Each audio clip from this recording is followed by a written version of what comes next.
Hey y'all, Katie here. If you live in Central Texas and you love books, you probably are listening to this podcast for a good reason, but Fayball Austin is coming. It is a book convention by day and an immersive fantasy book event by night. So come celebrate all things romantasy this Labor Day weekend at the Hilton Austin. Enjoy listening to authors, creators, and publishers discuss upcoming releases, self-publishing, representation in the literary community, and yours truly, and Abigail. She's also here. Hi. For more information, visit galaxycon.com/pages/Faye-ball. That's FAE-ball, or honestly, Google Fayball Austin. You will find it.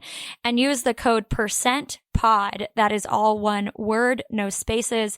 PERCENTPOD for 25% off tickets to the event. We'll be recording a live episode on Saturday, August 31st at 2 p.m., and we can't wait to see you there. While I have delved deep into romantasy, Abigail hasn't, so come and join us as Abigail finally reads the fan favorite A Court of Thorns and Roses, and I gently roast her during our live book club discussion. See y'all there.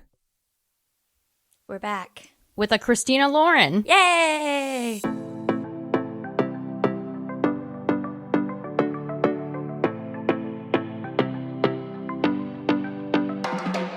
Our first new Christina Lauren that we've done. Yes, we did a reread last year? Yeah. Last summer, I think, we did a reread of On Honeymooners, our first shared romance. Mm-hmm. Real ones now.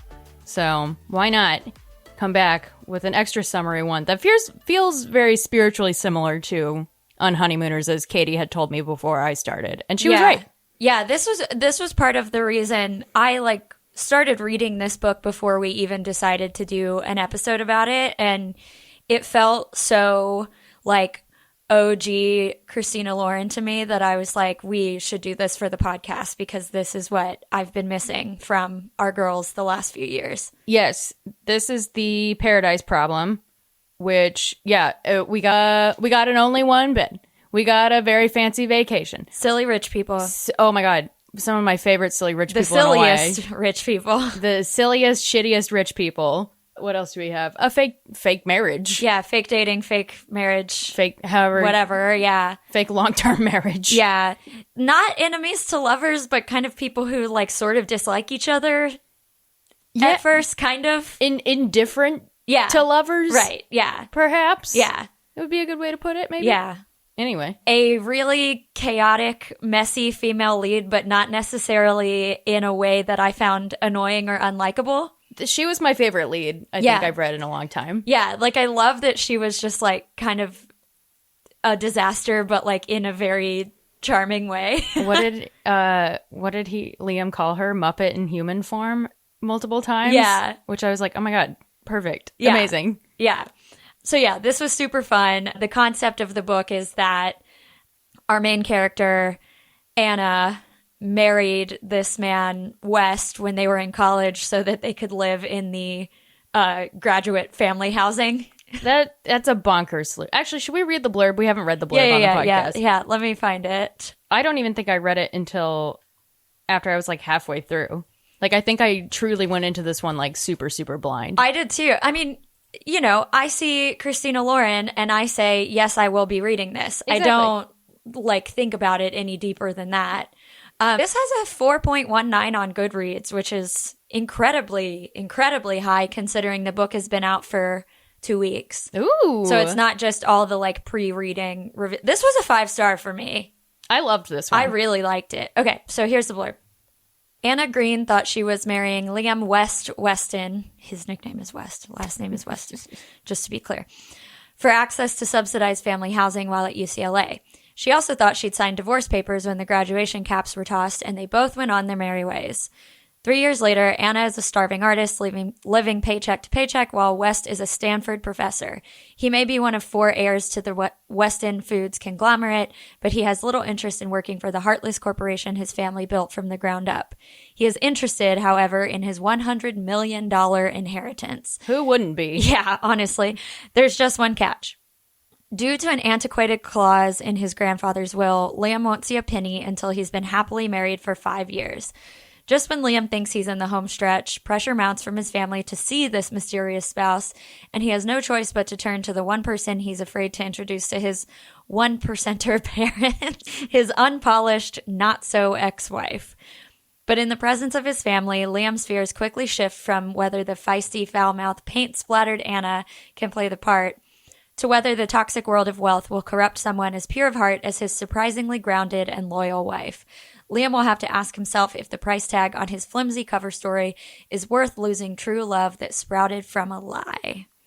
Aw. I like how the blurb was kind of written from his perspective. Yeah. Oh, yeah.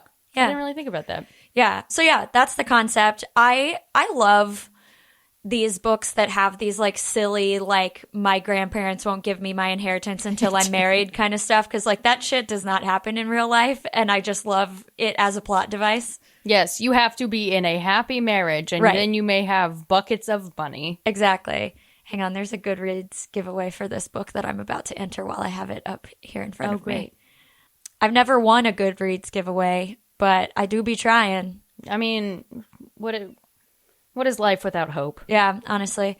Yeah, I mean, I'm looking at the Goodreads review that I wrote, but, like, this to me is, like, Christina Lauren at their absolute best. Yes, I agree. Like, for sure.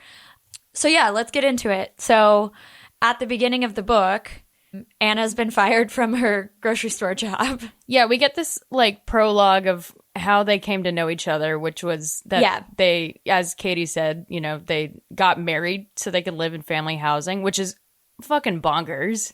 Yeah, but, like, not a bad solution. No. It's a crazy thing to do, but it worked. Yeah, it did work. Just what a wild thing to do when you also, you know, in the back of your mind, your inheritance is potentially tied to your marriage. Yeah. Yeah. Yeah. It's a little shady on Liam's part, but, you know, whatever. So we get that little prologue that's just sort of just, like, setting up the story. It's pretty short. Yeah. It's like Liam moving out, and there's a funny part where one of the neighbors sees Anna and is like, "Oh my God, I'm so sorry." And she's like, "Oh, I barely know him." Yeah. This wasn't real. Yeah, we're like fake married. Yeah. Don't worry about it. Yeah. So then in modern day, current day, Anna gets fired from her grocery store job for stealing a pack of gum. Yeah, like her little convenience store. Yeah. Like gas station, convenience store. Like, yeah, some little kind of shop. Yeah. Stealing a pack of gum. Yeah. Accidentally. Right. Yeah, which is crazy. It doesn't end up being not important, but she does kind of dwell on it for a while. I got fired from my convenience store job. Yeah. And then West/Liam, we're going to call him both probably intermittently. Yes.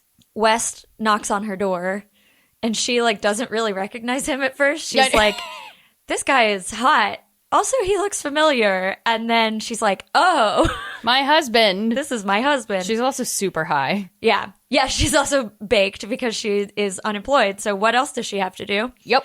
She's, like, playing, like, Grand Theft Auto or something like that. She's, like, playing a video game. She's watching Conan the Barbarian. She's watching Conan the Barbarian. And there's another point where she's playing a video game or talking about playing a...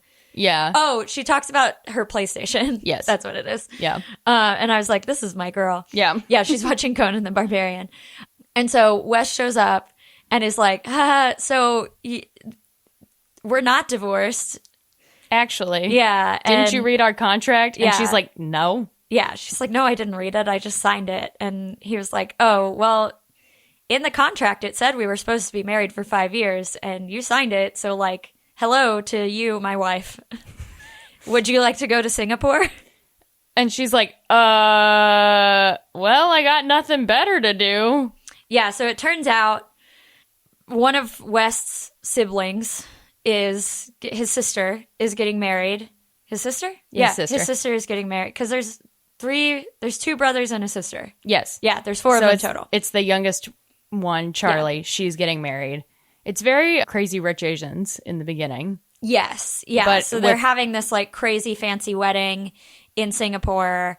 And West is like, so I actually need you to come because it turns out that I've been lying to them that we are, like, happily married and in love this entire time. And I can't get away with it for any longer. Like, you have to come to this wedding with me. Yep. And he offers to pay Anna.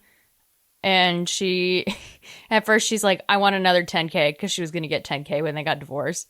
And then he's like, okay. And she's like, wait, no, more. 100K. Yeah. And he's like, all right. And she's like, and you're going to pay for me to buy a bunch of new outfits so that I can look fancy. He kind of insists on buying her a bunch of new outfits because she's like, she answers the door in no pants and a big t-shirt of her dad's and is eating Fruit Loops out of a mixing bowl. Yeah. Which is a perfect encapsulation of Anna as we know her. Yes. She's kind of a rat girl.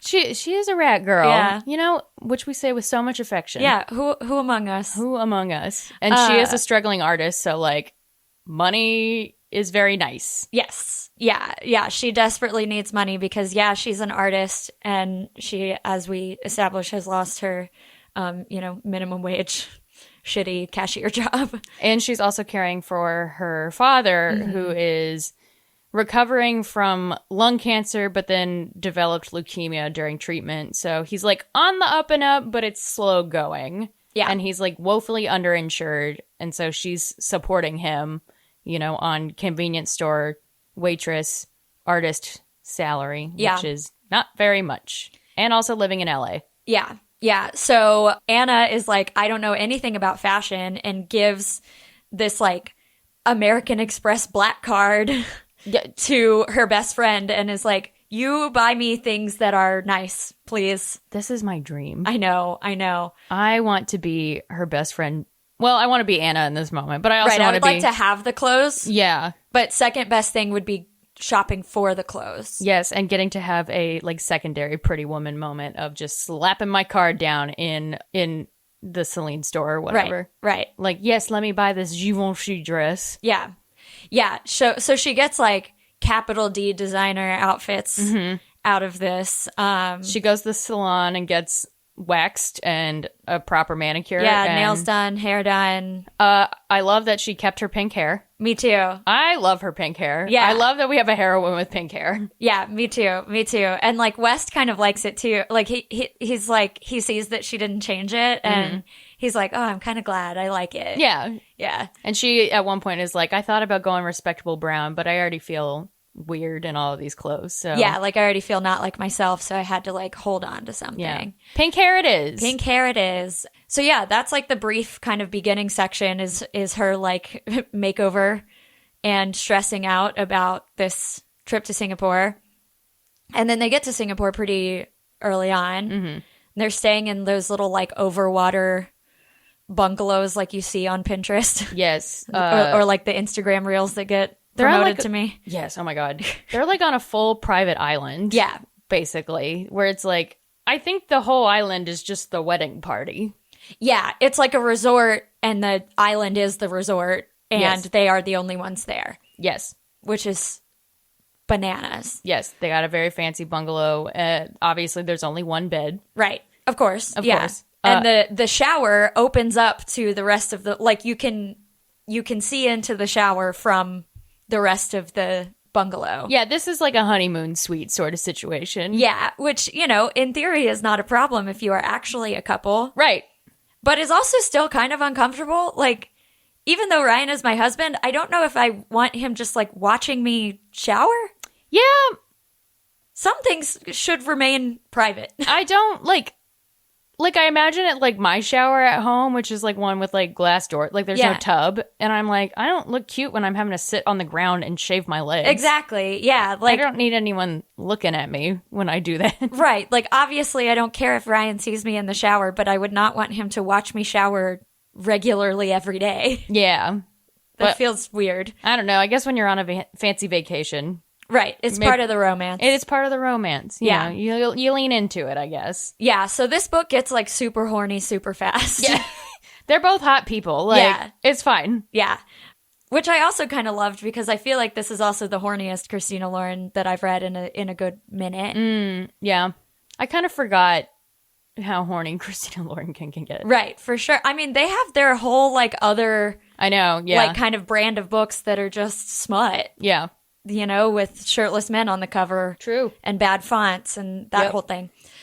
His family is awful. His family is fucking terrible, except one of his brothers, who is Anna's friend, and that's Jake, the brother, is how Anna and West met in college in the first place. Yes. They both needed housing for cheap. Yeah. And so I think. And so Jake was like, meet my brother. Y'all should get married. Why didn't Wes just move in with Jake? Or was he I don't know. Whatever. Anyway, I don't care. I don't know. So Jake is okay. The other brother, Alex, is terrible. Yes. Probably the terriblest of everybody. Maybe even worse than the dad. The dad is pretty bad. But the brother is like nefarious. Yeah. Because he is like jealous because he's like, quote unquote, the favorite, but he's like self-conscious that he's not. Yes. It's like a whole, power struggle. He's very Kendall Roy coded. Yes, extremely Kendall Roy coded, and cares so much about all of these like family politics and the family business and like stepping into his dad's shoes or whatever. And like their dad is trying to make West the future CEO of the company, and Alex is like self-conscious about it. And so they're kind of at odds with each other, except that West doesn't give a fuck. Right. He doesn't want to do this. No, he doesn't want to be CEO. He's like a professor at Stanford or something, and that's where he wants to be. Yeah, he's chilling. He's like an archaeology professor, right? Something. He's like anthropology. Yeah, because there's an Indiana Jones joke at some point. Oh yeah, because Anna makes an Indiana Jones joke, and West is like, he's an archaeologist, not an anthropologist. Yeah. That's right. I remember that now. Anyway, so the worst brother, the worst sibling, Alex, is like on to them kind of from the beginning. Yeah, which is not shocking. The parents don't seem super suspicious. Yeah. Weirdly. But also maybe they just like don't give a shit about their kids anyway. So like, I don't know. Who cares? Yeah. I mean, the dad definitely doesn't.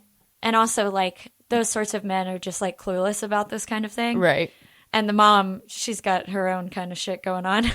Janet is terrible. Yeah. And is married to a terrible man. And so she's got other stuff going on. She's 65-year-old mean girl. Yeah.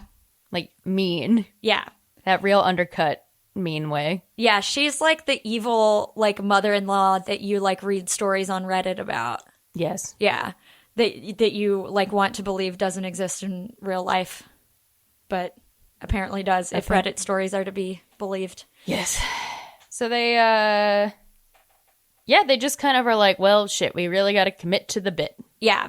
And so the first event is the cocktail party, right? Is the first official wedding event. One of like 8 cocktail parties. There's like a party every night. This is like a 10-day wedding. Yeah. Yeah. Which, sounds excellent. Look, we need rich friends. I know. I would love to go to a 10-day wedding in Singapore. If you listen to this podcast and you're rich and you are planning a 10-day wedding, we would love to be invited. I'm a great wedding guest. I can attest. Yeah. I'm really fun at weddings. I will not leave the dance floor. Same. I will get tastefully drunk, but not sloppy drunk. Yes. I will get other people on the dance floor with me. Yes. And we bring good vibes. Yeah, I won't disrupt anything. I won't do anything shady. I'll compliment how you look. Yeah. I'll be a great time. What more can you ask for? So at one of these mini cocktail parties, which at this point, Anna begins to figure out that all of the outfits that her best friend bought her are like super slutty. Vivi is awesome. Yeah. She's like bought her like little short mini dresses and like lingerie and like the world's tiniest bathing suit. Oh my God, of course. Like what else are you going to do? Obviously. Yeah. Because her friend is like, not so secretly rooting for her and Wes to hook up. Yeah. Because she's like, he's hot. You need to get laid. I don't see the problem here. You guys are married. Just bang. Exactly. Whatever. So she's wearing a very tiny dress at the cocktail party, and they fake kiss because they ask them to.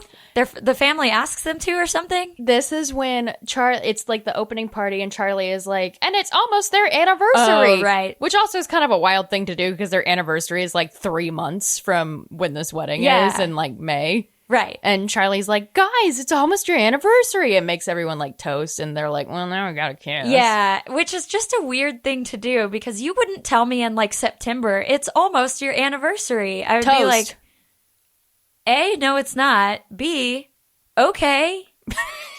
Like, all right. Like, our anniversaries are nice, but it's not that big of a fucking deal. Not really something for me personally to celebrate. Exactly. Or to even like anticipate more than like a week or two beforehand. Right. But like Ryan and I make anniversary reservations like 2 or 3 weeks before our anniversary. Great. Like what more do you do, I guess? Right. Exactly. Like it's not a thing. It's not a big deal. I mean, unless it's like your 10th or your 50th or whatever. Right. But like a 5-year anniversary is like, yeah, that's like a milestone. But like, again, like who really cares? I guess also just like none of the family has seen West or even like met Anna, which also is like bonkers. Right. So, the wine is flowing. People say weird stuff. True. So they fake kiss and West is like, oh no, I like her. She's hot. Which I do love, like a he falls first trope also. I don't remember this part that well. They run into her ex. What's the context of that? So her ex is also there. Yeah. Apparently, briefly before they got married, she dated this guy at UCLA who is like the heir to like, I think they say it's like those Bimbo bread products. Like, oh, yes. Yeah. And she was like, Bimbo, or one of them was like Bimbo. And he's like, yeah, but there's like a bunch of other stuff under it too. Like yada, yada, yada. Right. It's like Nestle has like 50 different things or whatever. Yeah. Yeah. And I don't really understand why he's there, but like, who cares? I don't know. Whatever. Right. Yeah. But he's there. And he only exists as a plot device to make Wes jealous. Yes. Which works. Even though neither of them are like trying to do it. He's just like, don't touch her. Right. Basically, at certain points of the book. Which is, it helps him realize, oh no, I love this woman. Mm-hmm. But otherwise, her ex seems perfectly lovely. He's just there chilling. Right. He's not like a dick or anything. No. Like he's just there and he's like not weird when they run into each other. He's just like, hey, like good to see you. Yeah, I didn't know you got married. That's crazy. How you doing? Yeah. Everything good? Cool. And at one point he makes the grave error of touching her bare back. Yeah. Because she's wearing a low-cut backless dress. Yep. And that's West sees red. Yeah, that literally it. He's fine. I thought it was going to be like an evil ex sort of thing that was going to like, I don't know, partially blow up their spot or whatever, but Nope. He was very neutral. He seemed very lovely. Yeah. And then I can't remember if it's at this same party or another one of these many parties, but his dad's trying to make him CEO, the next CEO, and is like trying to do it like against West's will, even though he can't because like the board has to approve it. This is all very Succession. But then like an editor of Forbes is at the wedding. Look, Christina Lauren. This is not how journalism works. No. Maybe in these circles it does though. Maybe, but it seems so bonkers that there are like multiple journalists at this like wedding who are just chilling for 10 days at one point. Like this Forbes editor is just floating around hoping he gets his exclusive or whatever, which seemed like, I don't know. Maybe it does work like this in some circles. If you're the editor of Forbes, like call me, but this feels like golden age of magazines. Yeah. BS where like everyone was making shit tons of money and not really doing that much. Yeah. Well, yeah, West's dad has like promised the Forbes editor an interview with West. The exclusive interview, the announcement of him being the next CEO. And West is like, A, I don't want this job, so I'm not going to do this. B, this is like illegal because the board has to approve this. Like, this is a shady business practice, Dad. Yeah. This is not how it works. And C, Alex desperately wants to be CEO. Yeah, like just let him do it. Like eldest boy. Right. So yeah, that's shady. And then Anna's also like charming the pants off of everybody. She's doing great. Yes, everyone loves her, especially West's young niece. Reagan. Yes, who calls her Aunt Anna. And that kind of really touches Anna somewhere where she's like, I don't really have like a family like this. Like it's just me and my dad. Yeah. And so like this feels nice. Yeah. To have this. She also finds out that Reagan, the little girl, has been getting bullied. And so she draws like a goofy picture of the girl's bully and they make fun of her. Yeah. Which I'm like, I don't think this was the best way to handle this. No. I don't think we should be mean back. But it's private mean, I guess. Yeah. So, it depends on where you take your mean. Exactly. If you need to be privately mean and get it out, yeah. I'm like, this is just maybe not the best thing to teach an impressionable child. especially like a rich impression. Yeah. You got to be careful with rich kids. Yeah, but it does make the kid feel better. Yes, it which does was work. the point. Yes. And then West finds that incredibly charming, watching them interact, which is making him fall kind of even harder. And so then they're just kind of they bop around for a little while and do the, like a spa day, like they go out on like the kayaks and Yeah, there are all kinds of different like planned Outings. activities. Yeah. we Excursions. get excursion. We get Anna gets some girl time with Janet, the mom, who at the first party had said something like, we're going to throw you guys an anniversary night. Mm-hmm. And Wes had told her earlier, like, just like go along with whatever she says. Mm-hmm. Like, and so Anna, doing what she thought was the best thing, was like, that would be lovely. Thank you so much. And then Janet turns around and is like, oh, so you want all of the attention during my daughter's wedding week or whatever. I can't believe you want us to throw you a whole party. Yeah.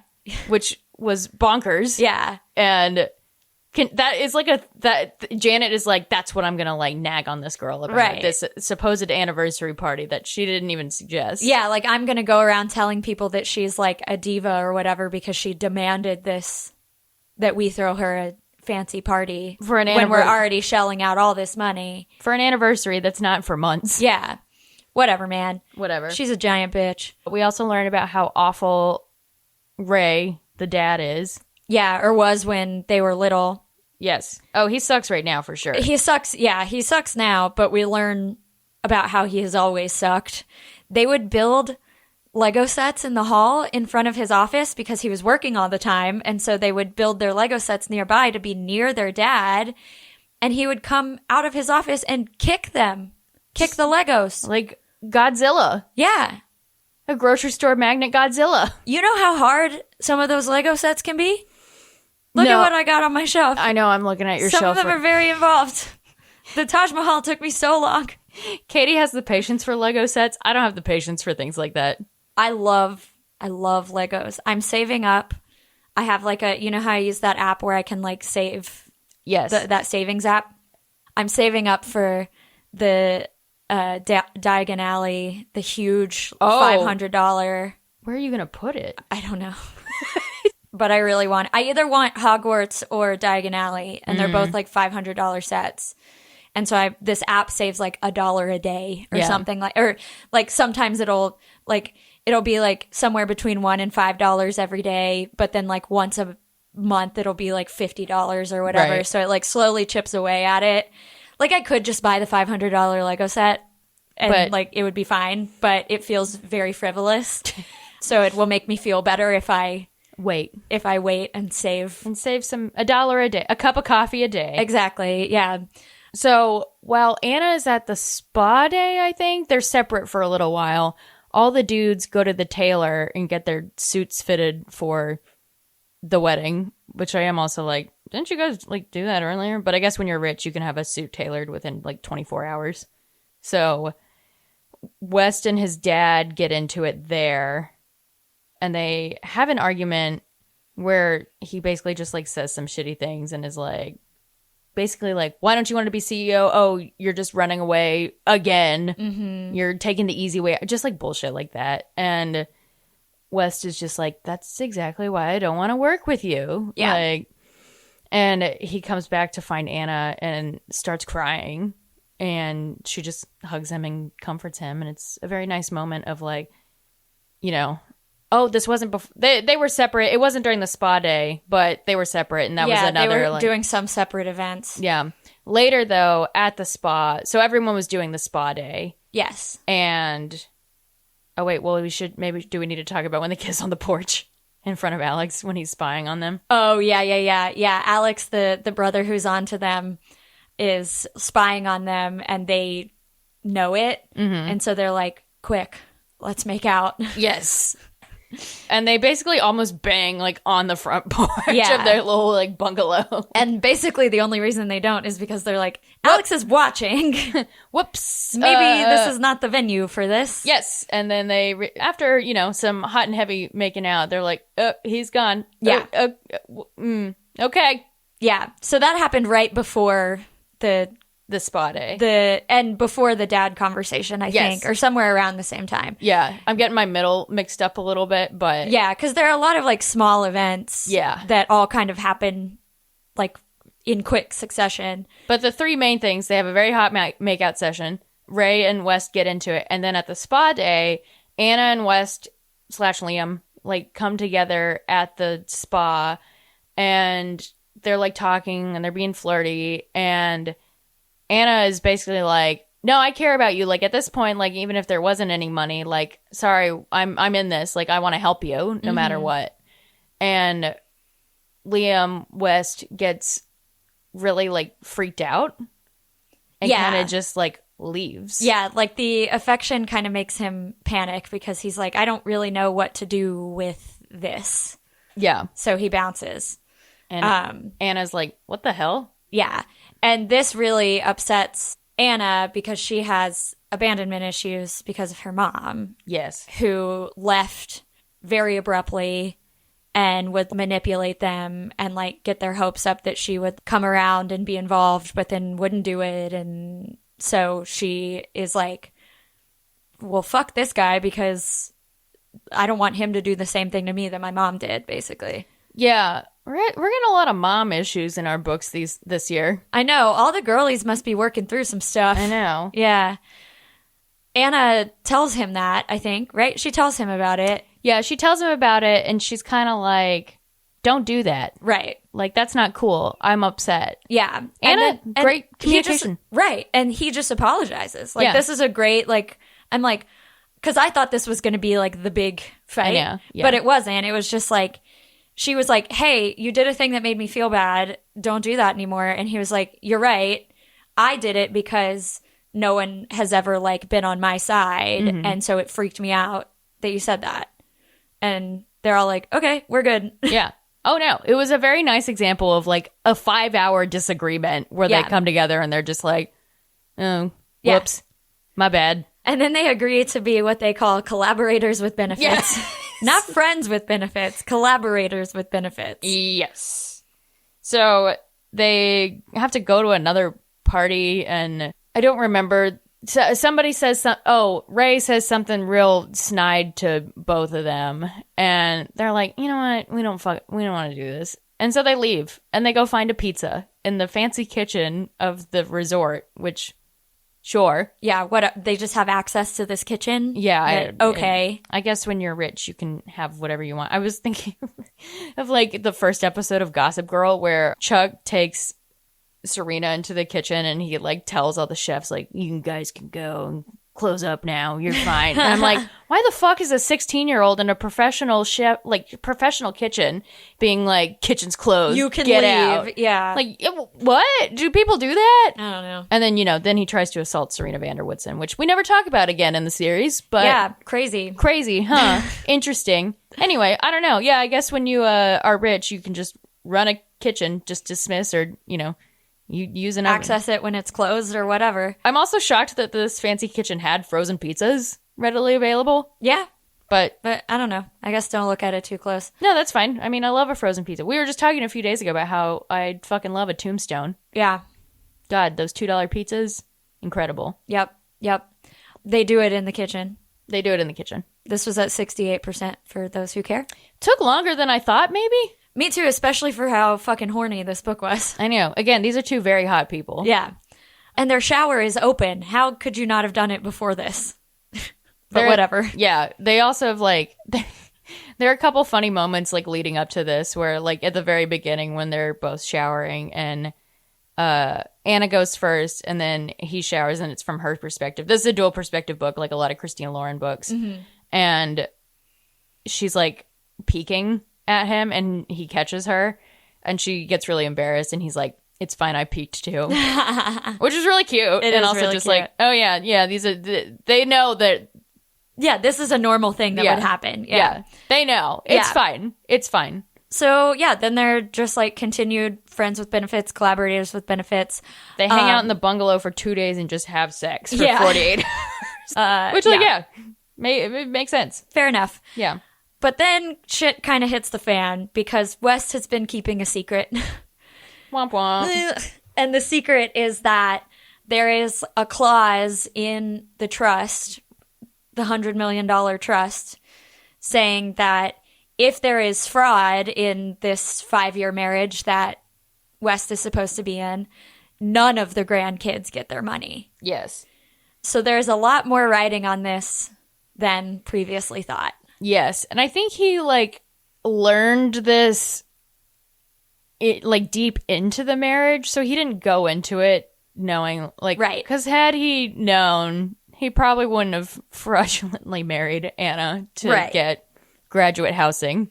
Right. I think, it was something that they found out later on, but he still did not tell anyone about it. Yes. And so the whole reason he, like, you know, I mean, it's $100 million. Of course you want $100 million. But, like, the reason he needed, like, cheap graduate housing was he basically, like, got cut off. Yeah.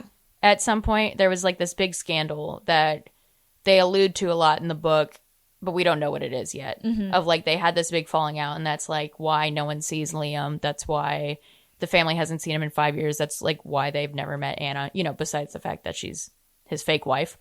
So. Yeah. Yeah. But his dad knows about this clause and also apparently knows that the marriage is fake. Yes. And so then he blackmails West and is like, if you don't become CEO, I'm going to blow up your spot and no one's going to get their money and it's going to be your fault. Yes. This all happens also when Alex at the wedding gets up and gives a toast and is like, look at these fakers. Yeah. Basically. Yeah. And yeah, like all of this happens at once at Charlie's wedding. Yeah. Which is terrible. Terrible. And Anna and Liam like leave the wedding briefly and then come back and there's like a big family meeting like happening in the wedding tent. Mm-hmm. And there is a very funny moment that I have to find where she like yells at Alex because it made me like laugh out loud. Oh yeah. So after they return to the, you know, after he humiliates Anna mostly in front of everyone because he's like, look, she's poor. She worked at a convenience store. Like, we forgot to say that Anna has been pretending to be a doctor. Oh, yes. This entire time because West told everybody that she was in medical school because she was. She was at one point, and then West being, I don't know, neither of them paid a lot of attention to each other. Yeah. Did not realize while they were living together, she changed her major to fine art. Yeah. And yeah, Anna's obviously not a doctor. Right. And is not even good at faking being a doctor. Nope. She does not know anything about medicine. Yeah. So yeah, that was part of the she's a faker. Yep. And she can't even use the right fork, like shit like that. Yeah. So after they run out and like Liam comforts her and whatnot, they come back to this big intense family meeting. And Charlie is understandably incredibly upset that Alex like ruined her wedding. And Alex looks around incredulous. Does no one care that Liam has been lying for years? That he bought a literal gas station attendant to your wedding, Charlie?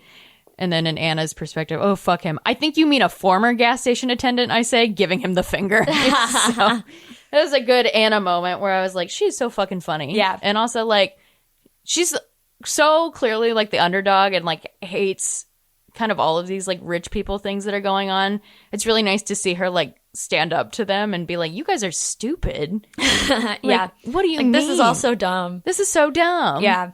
So yeah, that happens. Then the blackmail happens. So Ray obviously, you know, like kicks them off the island and is like, get the fuck out, you liars. And also, West, you're going to be CEO. Whatever. So they get booted and they're in Singapore for the night. And West is basically like, I kind of have to take this job.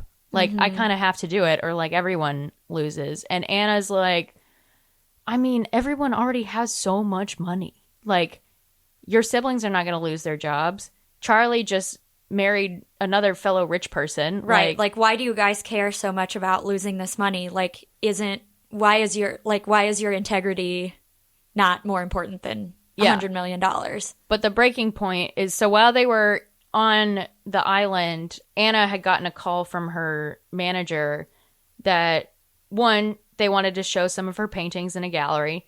And a couple days later, she got a call again that the painting sold for like triple the asking price or something. Which, by the way, she was initially selling them at $200, which is way too low. Yeah. Yeah, really underselling herself. Yeah. And so she was so happy because she was like, oh my gosh, I can't believe I sold all the paintings. And like, she's feeling like she's hit a turning point as an artist, which is great.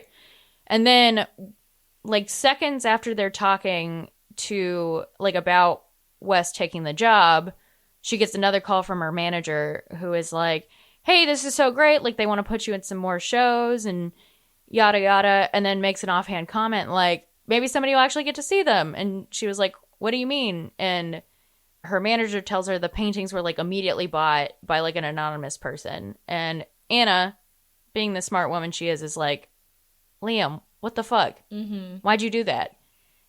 And he's like, well, I thought I'd...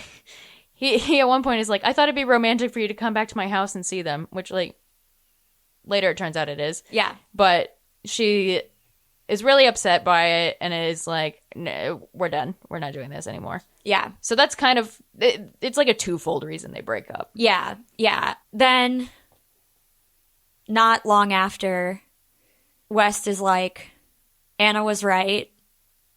My integrity is more important, and says he's not going to take the job. And then shit falls apart very quickly for evil Alex. In ways I'm a little confused by. Yeah.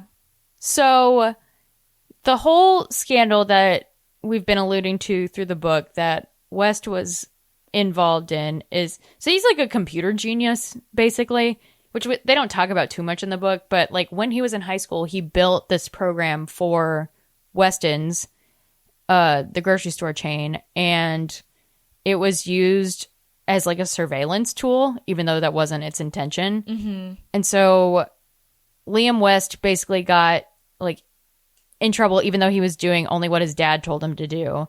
And like a woman came forward and like sued the company, and like it was kind of this whole thing, but you know, eventually it blew over. And then it turns out, no, it was like worse than that. And there was somebody was using the surveillance program to like sexually harass women who worked for the company. And all the news reports, it makes it sound like Liam was the one doing it, right, like who was sexually harassing all these women. And Anna is like, he wouldn't do that though. Like he's just not that guy. Like that would be crazy. And so this is like all breaking on like CNN. Yeah, like Alex gets pissed at West for blowing up the trust thing and has a press conference like exposing all of this information. But then Alex gets in trouble because all of this terrible press has made the stock value of the company tank, but Alex had sold off stocks before the press conference. So it's basically illegal trading. And he goes to prison. Wait, hold on. It's either he sold off the stocks before the press conference or he sold off the stocks before West declined the job. So Ray is the one who exposed all of this, like, backstory stuff. And he had been threatening to do that, of like, well, no one's going to believe you. And like, oh, yeah, I have all of these papers that show what more of what happened with that scandal. And what's Alex's press conference about then? So Alex has a press conference. He does have a press conference, and Alex has a little change of heart and actually has a press conference being like, Liam wasn't sexually harassing anybody. Our dad was. And so that's where I think like Anna had called. All this happens really quickly in a way that is a little bit confusing to me. Yeah. Like I could have maybe used like 10 more pages about what's going on here, because I think Anna says something like, oh, that happened way faster than I thought it would, because she flies to San Jose. She gets to Liam's house and is like, oh my God, this is crazy. I know you didn't do any of this. And finds out some other things of like, Liam's been using all of his grocery money to like start a foundation and basically like, you know, he's a saint. And she's apologizing and being like, I'm here for you again. And then Alex is suddenly on the TV giving a press conference. And she says something like, yeah, that was faster than I thought. And it sounded like that she had called Alex and was like, fess up. Yeah. Almost. and I don't, again, I get a little confused toward the end. Yeah. But the real, I don't know. Ray gets his comeuppance. Yeah. Because he did dump a bunch of stock, like, before Yes. this scandal. Yes. And you're not supposed to do that. Yes. Financial crime, I don't understand.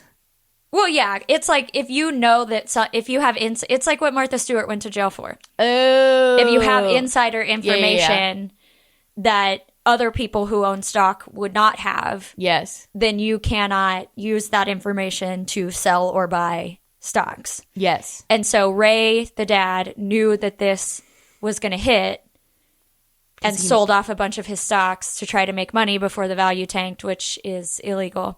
So he goes to jail. His wife leaves him. The family begins to heal. Yes. Anna and Liam remain married. Yeah. They kind of are like dating for a year. Well, like they even still live separately.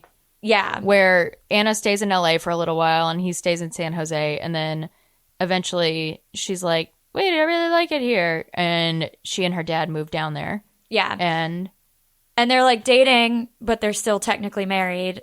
And West is like, you can take the ring off, but feel free to put it back on whenever you feel ready to. And so she does on their technical 6-year wedding anniversary, which is like their year and a few months dating anniversary. yeah, it's really cute. It's very sweet. Yep. And then they live happily ever after. Yeah.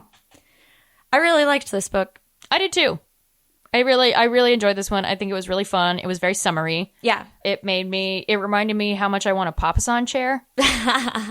Because they have one like on their bungalow porch and Anna is always sitting in it sketching. And I'm like, man, God damn it. I want one so bad. That sounds so cozy. You know, like the ones you can get at World Market. Yeah. I want one so bad. But like, where would I put it? They're also so expensive. Yes, They're stupid expensive for what they are. But they just look so cozy. I know. They really do. I want one so bad. I also would love to think that I could be a great fake rich person. Yeah. I don't think I could, but I think you could. I think I could pull it off. Yeah. I've had to go to enough fancy restaurants at this point. Yeah. And I know enough about like I I had a very funny moment like a few weeks ago where, so as dear listeners know, my husband works in wine and he has another really good friend who works in wine who is very accomplished in wine, lives in New York, and his partner like works for Sotheby's for like fine art auctions. And so we were just like having conversations about art and I was like, wow, I feel incredibly cultured right now despite being from like bumfuck nowhere DFW or whatever. And I was like, maybe I could pull this off. Yeah, I mean, you know a lot about, because of the fancy restaurants, you know a lot about like kind of manners and like that kind of stuff. You know a lot about fashion. Yeah. And like designer brands and stuff. I am deep on handbag subreddit. Please talk to me about Hermes, Birkins, and whatnot. So I think you would be good at this. I think I would be great at this. If anyone needs to hire a fake wife to go to Singapore with them, call me. Yeah. I would be happy to. Yeah. I'd be great. Yeah. I'll help her shop. Oh my God. Yes, please. My dream. Yeah. Yeah. I really like this book. I think this is one I'll probably eventually reread. Yeah, I think I'll definitely reread this one. I think it was super fun. Yeah, my main critique, I think, is that I am generally slightly confused at the end of what the hell is going on. Yeah. A lot of rich people things. Some really great silly rich people moments, though. Like that Alex's kids are all named after Republican presidents. Hilarious. Reagan, Nixon, there's another one. There's and then another one, yeah. GW. Yeah. Insane. Insanity. Yeah. Love that. Yep. Love a vacation. We got we got all my favorite things in this book. We got silly rich people in a wedding. Yeah. Yeah. Smushed together. No, I really love this one. This was a good like return to form, I think, for Christina Lauren because I liked Soulmate Equation. True Love Experiment. I'm like still fighting through, but it's just not grabbing me the way that I want. I think maybe it's just like lacking some of that silliness. Yeah. That like this and like some of my other favorite Christina Laurens have, like In a Holidays, like my favorite Half Night Stand, like all of those kind of have more of this like silliness to them, where I think some of their more recent books have been less shenanigans heavy, maybe. Yeah. So I agree. And they've taken some interesting like detours, like Something Wilder was really interesting. Yeah, like I liked it, but it's not what I expected. No, it's not like a Christina Lauren romance in my mind. Like, this is a classic Christina Lauren romance. Agreed. So yeah. And it was my, like, it wasn't the first summer romance that I read, but I was saving it for the right moment. So I read it like in early, like first week of May, like the week before it came out, basically, because I was like, it's time. Oh yeah, because you had the advance copy. Yeah. Yeah, I got it via Book of the Month. Yeah. I may have applied for the copy and maybe I got it anyway, or I don't remember. Either way. Yeah. It's very cute too, very summery looking. Yeah. Will look great on your bookshelf. I know. I'm waiting for it to come out in paperback so I can get it. It's only in hardcover right now. It's like the green version of Unhoneymooners. Yeah. So yeah, the covers feel similar. Yeah, I loved this one. I think it'll definitely be like a summer reread when I feel like I want a silly rich person. Yeah. Romance. But I also really liked Anna and Liam, both as characters. I want to be friends with Anna. She was one of my favorite heroines we've had in a while. I just thought she was fun. Yep. So agreed. Love this one. Yep.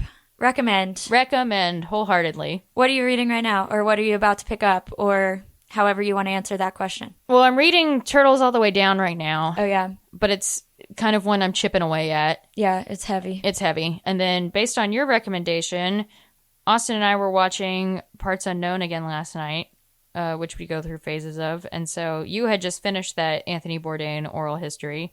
So I checked out the Anthony Bourdain oral history, both in audiobook and ebook. Yeah. So it's good shit. I know. I'm excited to read that because the one from Tom Vital, however you say his last name, that I read last year, I really loved. And like Anthony Bourdain is somebody who, you know, I was like cognizant of, but he died the summer before my senior year of college. And, you know, I never got to do anything for fun when I was in school. But that was like Anthony Bourdain was somebody that we went really hard into watching like during the pandemic. And now like I'm even more like deeply sad he's not here anymore. Yeah. So just like and like I know tons of people feel that way. Like that's not unique by any means. And I just like wish I had been more a part of that while he was alive. And it just also gives more context to like how devastating his death is. Yeah, truly. Like my dad and I watched a ton of Bourdain when I was growing up, like especially like when I was in high school, because I think that was really when he was kind of taking off.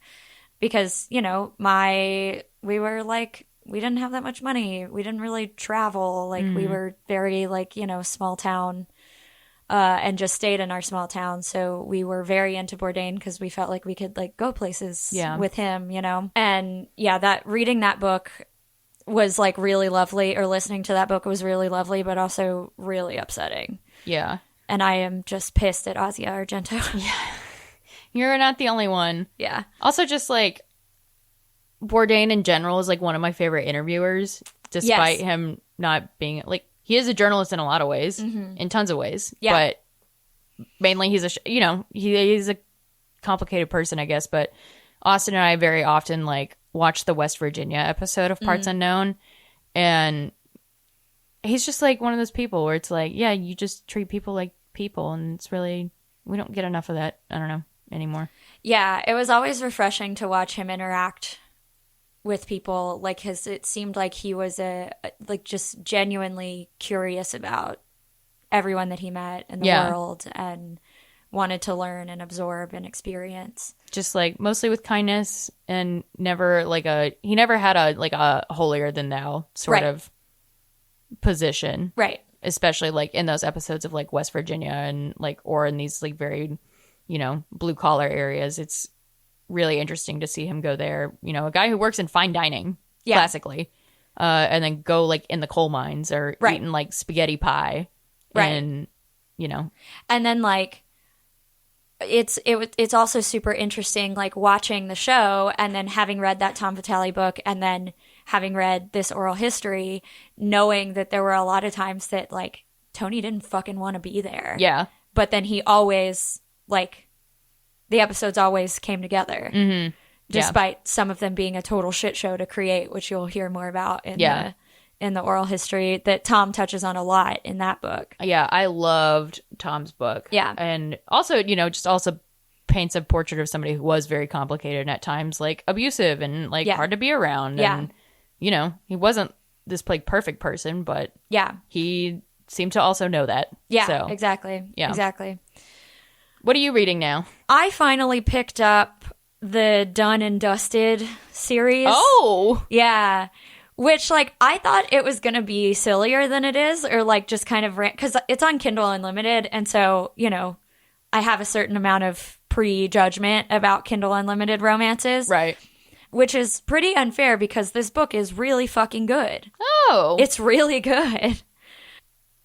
It has, like, good reviews. Let me look. Yeah, it has a 3.91 on Goodreads, which is, like, not, excellent, but is pretty good. Yeah. And then friend of the pod, Camille, gave it 5 stars. And so that was what finally was like made me be like, I need to pick this up. The main character, the female lead, is a barrel racer. Oh. Like it's fun. Okay. It's fun. We were watching. Like it's fun and kind of silly because it's like cowboy romance. Right. But it's also like thoughtful and deep at times too. I'm really enjoying it. Austin was showing me a TikTok of barrel racers a couple days ago, and he was like, doesn't this just look like when Hattie gets the zoomies in the backyard? In a past life, I was a barrel racer, very briefly. That was my goal. Yeah. I think you would like this book because it's like the perfect combination of silly and like heartwarming. Ooh. Yeah. And there's the female lead in the first book has 2 brothers.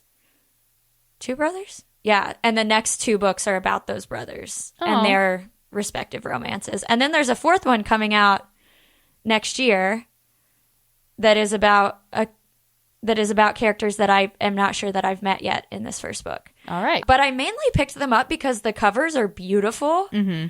Like I love this kind of like old school Archie comics almost style that they have going on. And like, I feel like I'll probably buy these in print because they're just really pretty and I want to have them on my shelf, but I'm also genuinely enjoying them. Nice. Yeah. So cool. Recommend.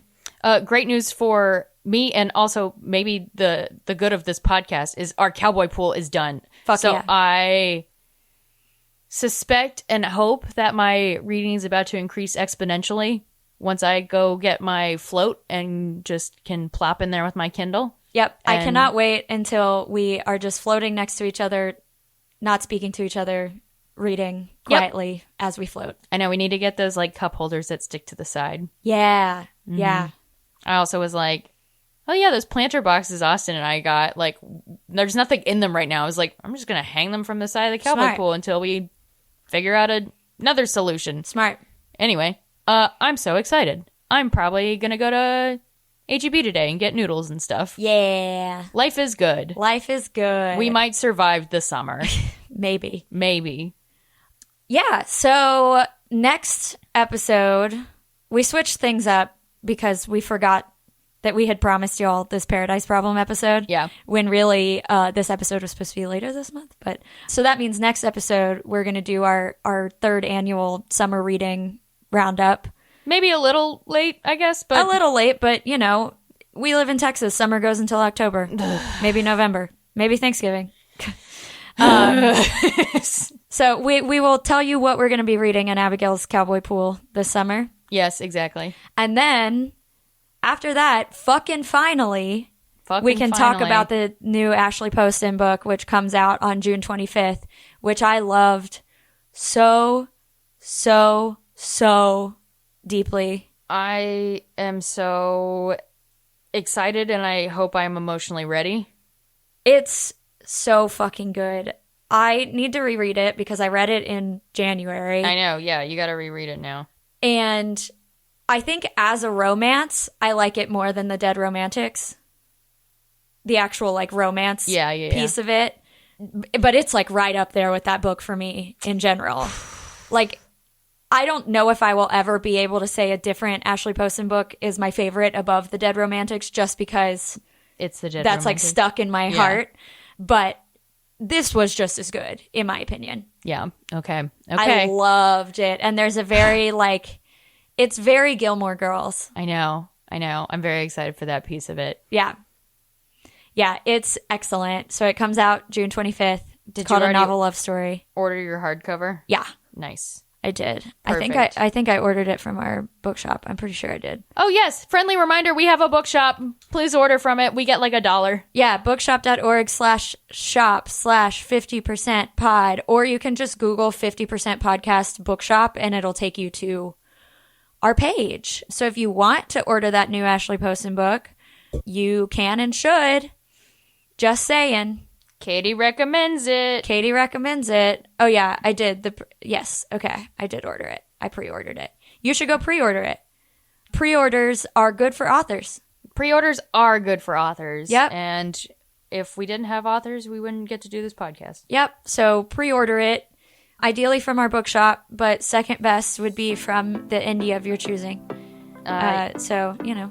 And also, you know, check out books in the library. Don't buy them on Amazon. That's Yeah. all we're going to say. Yeah. So, anyway. Okay, see y'all next time. Bye.